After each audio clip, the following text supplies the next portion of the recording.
This is the worst disaster in history. People all over the levees, all over houses, and they're going to die unless we can get help. It's been a nightmare. Just holy, holy hell. It's hard to believe that we're witnessing this kind of flooding. We just need help. The hardest thing is telling our kids what it looks like. Hey, stop it! Drop it! We're going to be all right. We're going to be fine. We have our faith and God for that.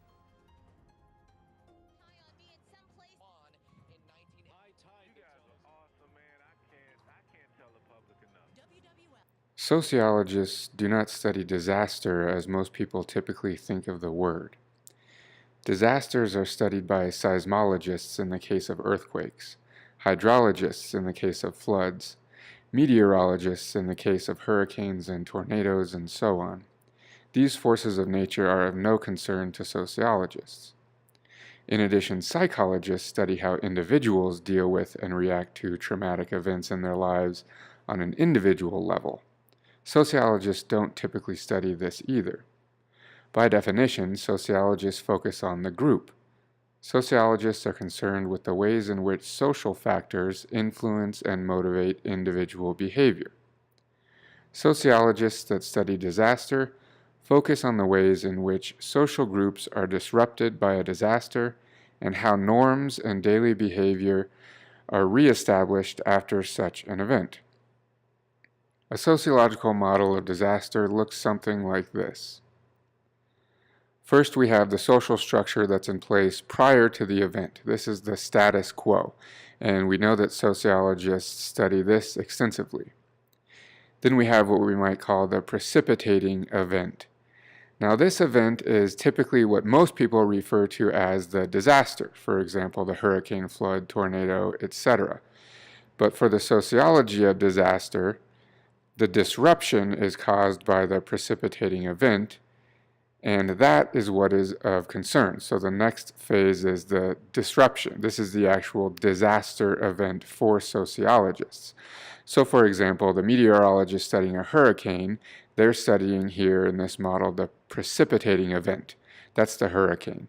But the sociologists are concerned with the next step, which is the disruption phase. Sociologists are studying how groups of people respond and how social structure responds and changes based on this event.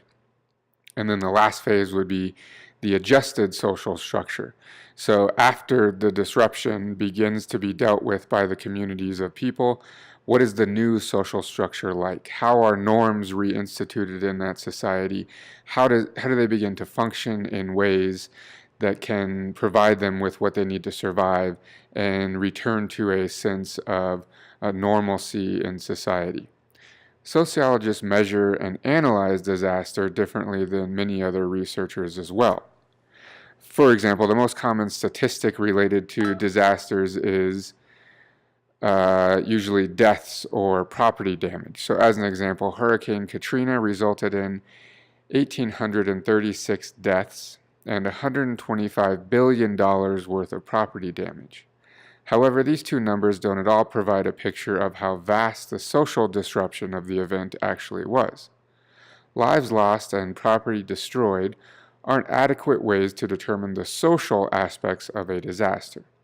For example, there could be a disaster in which no one dies, but the disruption is so great that it is impossible for the life as the community knows it to continue in any form. Rather, sociologists consider three things when analyzing a disaster event. The first one is scale. This is how severe the disaster is. What is the level of destruction and distress that results from this event? Are a few of the homes missing their roofs and they need to be replaced? Or does an entire neighborhood cease to exist because every single home has been destroyed? Or even greater than that, has an entire city been quote-unquote wiped off the map by some incredible flood or hurricane, tornado, etc. So we have the scale ranging from minor, as in a home missing some siding or something, to very, very major. In fact, the formal scale goes all the way up to annihilation, which is society ceasing to exist. The second thing that's considered is scope. How widespread is the disruption? So is just one house on one street experiencing this, or is it spread throughout the entire community, the entire neighborhood, or the entire city, or even the entire society at large? Part of this discussion on scope is the different ranges that an event can have. So an event can affect just merely one single individual, or it can affect a larger group. It can affect a community overall, or a locality, a city or a neighborhood as example. It could have an impact on the state, or it could be felt at a national level.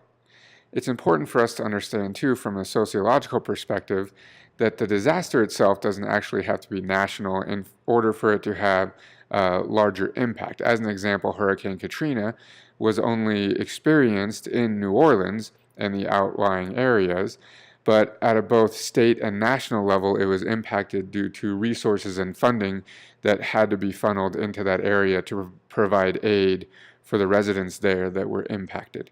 So just because a disaster event doesn't take place at a national level doesn't mean it doesn't have an impact in other parts of the state or the country. So that's something to consider. The last factor that's considered is the time or duration of an event.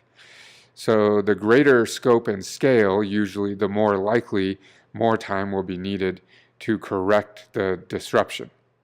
So if an entire neighborhood is completely destroyed, we can imagine that that's going to take more time for normal life in that area to be reconstituted.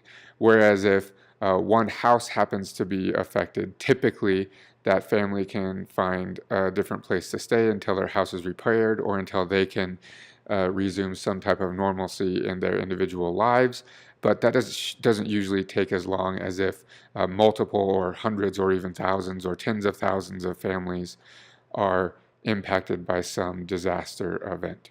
So sociologists are looking at scale, scope, and time or duration that it takes for the community to be rebuilt. That's just a short introduction to how sociologists study disaster events differently than many other researchers.